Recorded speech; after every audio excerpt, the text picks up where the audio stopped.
Hello and welcome to Scary Shots. FIFA World Cup Finals. రాత్రి 12:30కి match Spain versus Argentina defending champions. Spain రెండోసారి world cup గెలిచే ప్రయత్నం చేద్దాం అనుకుంటూ ఉన్నారు అండ్ వేరే లెవెల్లో మ్యాచ్ ఉండబోతోంది. స్పెయిన్ ఇప్పటిదాకా ఒకే ఒక గోల్ కన్సీడ్ చేసింది. Argentina always made a comeback వాళ్ళ నాకౌట్ స్టేజెస్లో. మబ్బులిడిపోయే మ్యాచ్ ఉంటుందనేది నా opinion. So let's get started. Firstly Spain చూసుకుంటే కనుక they have conceded only one goal. ఆ గోల్ కూడా ఎట్లా కన్సీడ్ చేశారనే డౌట్లో కన్సీడ్ చేశారు. కెట్లారే గోల్ కొట్టాడు బెల్జియంకి అగేన్స్ట్గా మ్యాచ్ జరిగినప్పుడు. But otherwise they always defended their goal. And దానికి ప్రధానమైన కారణం ఏంటి అంటే కనుక వాళ్ళ బ్యాక్ ఫోర్, దాంతోపాటు రాడ్రీ. రైట్, వాళ్ళు ఎప్పుడు కూడా మీరు అబ్జర్వ్ చేసుకుంటే స్పెయిన్ ఒక ఫార్మేషన్లో వాళ్ళు 4-3-3తో మొదలు పెడతారు. But always Rodri drops back. అది 4-1-2-3 ఫార్మేషన్గా నడుస్తూ ఉంటుంది. దానికి కారణం ఏంటంటే కుక్రియా లాంటి అటు ఇటు పరిగెడుతూ ఉంటారు కాబట్టి ఈ ప్రొవైడ్ సెట్ మోర్ స్టెబిలిటీ ఆ డిఫెన్స్ స్పేసెస్లో. అండ్ దాంతోపాటు ఉనాయ్ సిమోన్ వేరే లెవెల్ గోల్ కీపింగ్ చేశాడు. అటు పోర్చుగల్కి అగేన్స్ట్గా మ్యాచ్ కానివ్వండి, బెల్జియంకి అగేన్స్ట్గా మ్యాచ్ కానివ్వండి, he has been a phenomenal goalkeeper. Even against ఫ్రాన్స్లో పెద్దగా అతను టెస్ట్ ఏం అవ్వలేదు, కానీ అయినప్పుడల్లా కూడా he has done very good goalkeeping. So వీళ్ళని దాటుకొని గోల్ కొట్టాలి అంటే కనుక it's going to be tough. కానీ అర్జెంటీనా విషయానికి వచ్చేస్తే వాళ్ళు ఎట్లా గోల్ స్కోర్ చేసినా మనం మాట్లాడుకుంటే కానీ వాళ్ళ కంబ్యాక్ గోల్స్ గురించి మనం మాట్లాడుకుంటే అటు అల్వరేజ్ కానీ లేదంటే కనుక మీకు ఇక్కడ లొతారో మార్టినెజ్ కానివ్వండి లేదా ఎన్జో కానివ్వండి, వీళ్ళందరూ ఏం చేస్తున్నారంటే స్పేసెస్ ఇంటర్చేంజ్ చేసుకుంటూ వచ్చారు. దానివల్ల డిఫెన్స్ కొంచెం వాళ్ళ పొజిషన్స్ ఇంటర్చేంజ్ చేసుకుంటూ ఉంటే డిఫెన్స్లో కాస్త స్పేసెస్ అనేవి లభించాయి. స్పేస్ లభించిందంటే ఊరుకోడుగా మాంత్రికుడు మెస్సీ ప్రతి కంబ్యాక్లో మెస్సీ వెళ్ళే కంబ్యాక్ జరిగింది వాళ్ళకి. Every comeback, every victory it was shouldered by Lionel messy.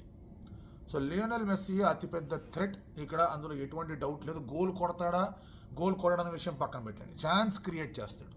And బాగా కలిసి వచ్చింది ఏంటి అర్జెంటీనాకి అంటే కనుక ఛాన్స్ క్రియేట్ చేసినప్పుడు తీసుకున్న వాళ్ళందరూ వేరే వేరే ప్లేయర్స్ ఉన్నారు. అల్వరెస్ బల్లె కొట్టాడు ఆ గోల్ అనేది.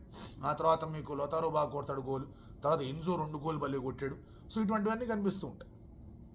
సో డెఫినెట్లీ ఆ లియోనెల్ మెస్సీ థ్రెట్ని ఈ పొజిషన్ ఇంటర్చేంజింగ్ వల్ల ఎట్లా స్పెయిన్ యొక్క డిఫెన్స్ ట్యాకిల్ చేస్తుందనే చూసుకోవాలి. నా స్పెయిన్స్ మేజర్ అడ్వాంటేజ్ ఎక్కడ ఉండొచ్చు ఈ మ్యాచ్లో, ఫస్ట్ గోల్ స్కోర్ చేస్తే అడ్వాంటేజ్ ఉండొచ్చు. దానికి కారణం ఏంటి అంటే కనుక స్పెయిన్ టికీటాకా ఆడతారు, పొజిషన్ అంతా వాళ్ళ దగ్గరే పెట్టుకుంటారు. అర్జెంటీనా విషయానికి వచ్చేస్తే అగేన్స్ట్ ఇంగ్లాండ్ మీరు చూసుకోవచ్చు, లేదా అగేన్స్ట్ స్విట్జర్లాండ్ మీరు చూసుకోవచ్చు.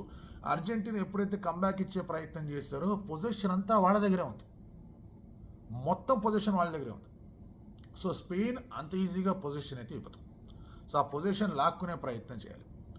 రెండవ ప్రాబ్లం అర్జెంటీనాకి ఏముంది అంటే కనుక అర్జెంటీనా ఎప్పుడు కూడా పిచ్ సెంటర్లోంచి గోల్స్ కొట్టే ప్రయత్నం చేస్తారు టువర్డ్స్ అటాకింగ్ థర్డ్కి వెళ్ళాక మెస్సీ తోడు మాయ చేస్తాడు.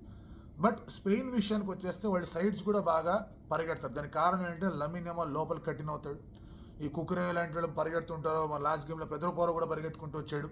సో ఇలాంటివన్నీ వాళ్ళకి కనిపిస్తుంటే where width of the pitch can also be used.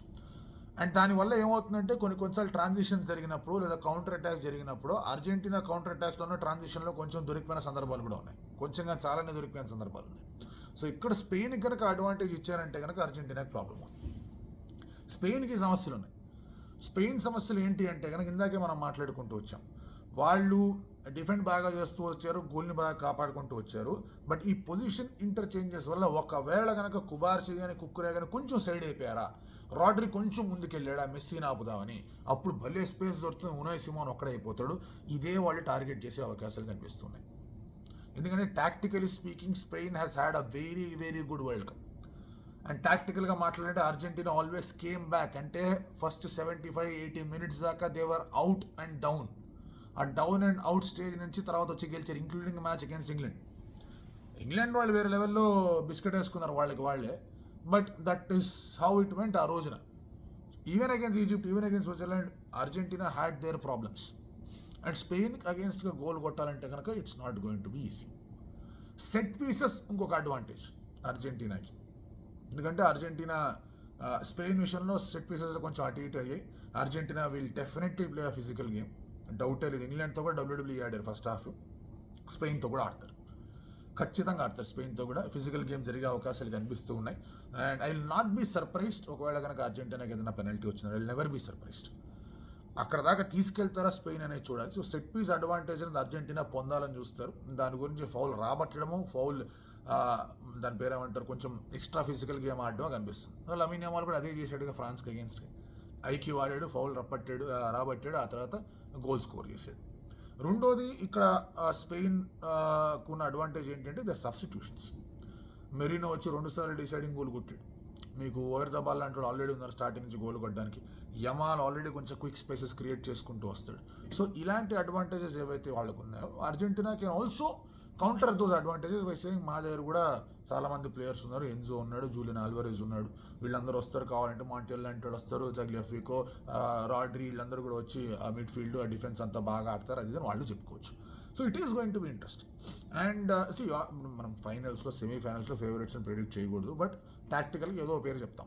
ఇక్కడ కూడా టాక్టికల్గా ఏదో ఒక పేరు చెప్పాలి అంటే కనుక on basis of how they have played the entire world cup, goal ఇవ్వకుండా ఇంత అద్భుతంగా ఆడుతున్నారు కాబట్టి స్పెయిన్కి అడ్వాంటేజ్ ఉందని చెప్తాం. But it is a final, first point. రెండోది Argentina is a comeback team, చాలా కంబ్యాక్లు చేసుకుంటూ వచ్చారు. సో అదే కంబ్యాక్ సిల్సిలా కొనసాగచ్చు, second point. And third point ఏంటి అంటే కనుక వాళ్ళ దగ్గర ఒక అద్భుతమైన ఫ్యాక్టర్ ఉంది అర్జెంటీనా దగ్గర, that is the Leo Messi factor.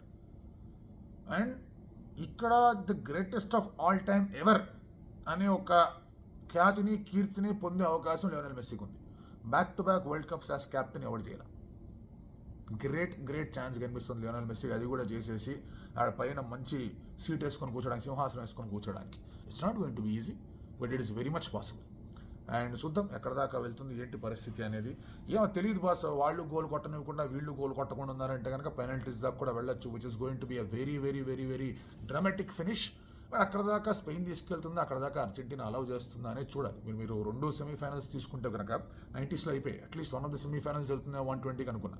England Argentina వెళ్తుంది అనుకున్నా, but the way Argentina played అటు దిమ్మ తిరిగిపోయింది. స్పెయిన్ ఫ్రాన్స్ని ఫస్ట్ హాఫ్లోనే కొట్టేశారు, second half was just a formality, France చల్లాచెదిరిపోయింది.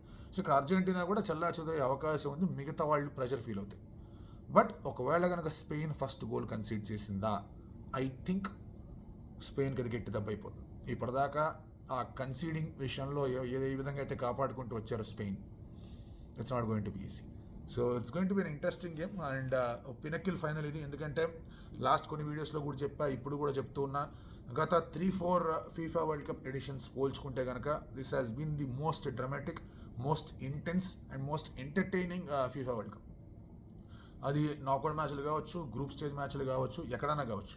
32 teams కాస్త 48 టీమ్స్ అవుతున్నాయి, ఏం జరుగుతుంది ఏంటి అనే ఒక ఆలోచన నుంచి అరే బాగానే ఉంది కదా, ఇంతమంది బాగా ఆడారు కదా అని చెప్పేసి ఒక ఫీలింగ్తో ఈ ఫీఫా వరల్డ్ కప్ అనేది ఎండ్ అవుతుంది. So will see who will be the victorious team అనేది మనం మాట్లాడుకుందాం. రెండోసారి స్పెయినా, లేదంటే కనుక వరుసగా రెండోసారి అర్జెంటీనా.